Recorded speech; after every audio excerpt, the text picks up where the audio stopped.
नमस्कार। सबसे पहले तो मैं आपका हरियाणा से परिचय करा देता हूं। मैं हरियाणा का हूं। कहते हैं हरियाणा का आदमी उल्टे जवाब देता है, जबकि ऐसा है नहीं। लोग सवाल उल्टे कर देते हैं। भाई जैसा सवाल वैसा जवाब। वो एक बूढ़ा बैठा बीड़ी पी रहा था, तो एक ने पूछ लिया, बोले ताऊ बीड़ी पीवे है? अब कायदे से सवाल गलत।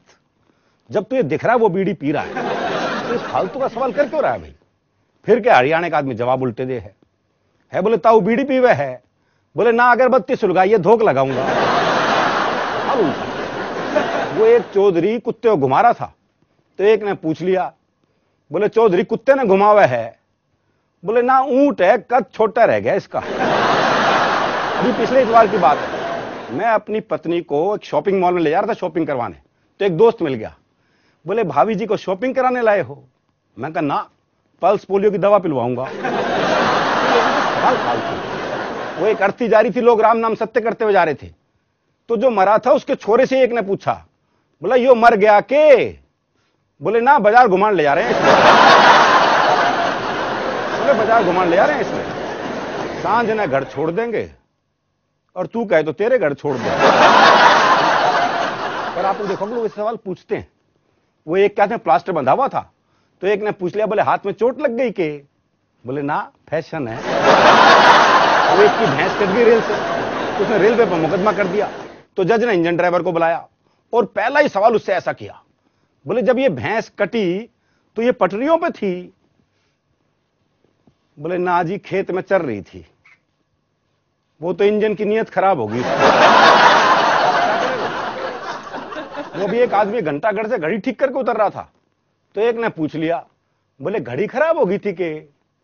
बोले ना, आंख कमजोर है, टाइम देखने गया था ऊपर। अभी पिछले दिनों मैं दिल्ली से बंबई जा रहा था, सीधी फ्लाइट थी दिल्ली से बंबई की, तो बीच उड़ान में एक ने पूछा, बोले बंबई जा रहे हो?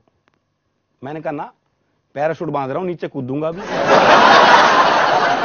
वो एक हरियाणा के गरीब बेरोजगार को नौकरी मिल नहीं रही थी कहीं, उसने सोचा बैंक से सेल्फ एम्प्लॉयमेंट के अंतर्गत 10-20 हजार का लोन मिल जाए तो कोई काम शुरू कर दूं। बहुत गरीब था, पहुंच गया मैनेजर के पास। लेकिन हमारे यहां तो मैनेजर भी ऐसे सवाल करते हैं। उस गरीब छोरे से पहला ही सवाल ऐसा किया, बोले कोई जमीन जायदाद? बोला जी मैं कुछ समझा नहीं। बोले मकान वकान? बोला हाँ, 4 कोठियां हैं। और बोले वाहन? बोले 3 मारुति कार हैं, 3 जीप हैं। और बोले जमीन? बोला होगी 40-50 एकड़। तो मैनेजर बोला क्यों मजाक करे है? बोला शुरुआत तो तैने की थी। लेकिन साहब जवाब तो उल्टे देता ही हरियाणा का आदमी। और इस उल्टे जवाब के सौंदर्य पे आपको एक शुद्ध हास्य रस की कविता सुनाता हूं, क्योंकि जवाब तो उल्टे हैं ही जी। कैसा भी सवाल हो, वो एक हरियाणा के कैदी को फांसी की सजा हो गई। जब उसे फांसी पे ले आ रहे थे तो जेलर ने पूछा, बोले अपनी अंतिम इच्छा बता। तो हरियाणा का कैदी बोला, बोले पूरी करेगा? बोले हाँ। बोले पक्का? बोले हाँ। बोले फिर मेरी जगह तू चढ़ जा फांसी पे।